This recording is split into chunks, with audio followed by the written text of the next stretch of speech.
değil dedim işte. Yani öyle diyemiyorsun işte. Hepiniz askerliği yapıyorsunuz. Okursan dedi. Bir de askeri de hani şampiyonsun mampiyonsun ya biraz da seviyorlar yani. Tartıyorlar seni. Öyle gel lan git lan öyle yok yani. İçeride askersin bir de. Okuyun komutanım dedim. Ne bileyim. Baktım ki ilaç dolabını gördüm ya. Sanatçılıkta var ya işte içeride. Ne Allah'a küstüreyim. Ne Allah'a kızdırayım ne de komutanları kızdırayım. Aradan sıyrılayım dedim. Orada oturdum. Birinci dolabın gözüne baktım şimdi.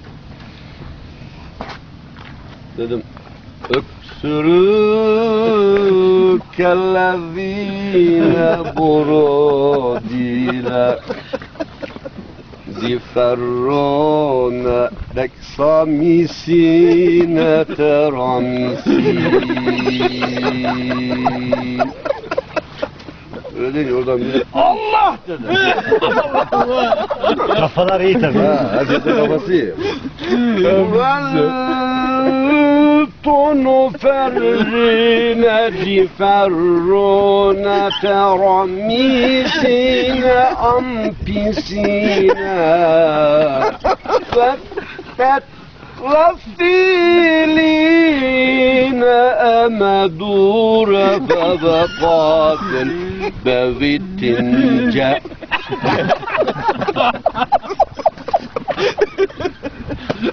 hop Pranotsal velerallül Lidani leysod Zile rovigona Royup Nole roş ha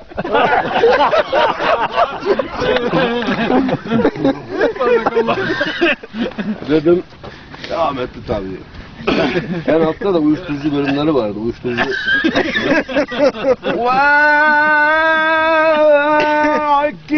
Akinetune mellerine ve biladullah Allah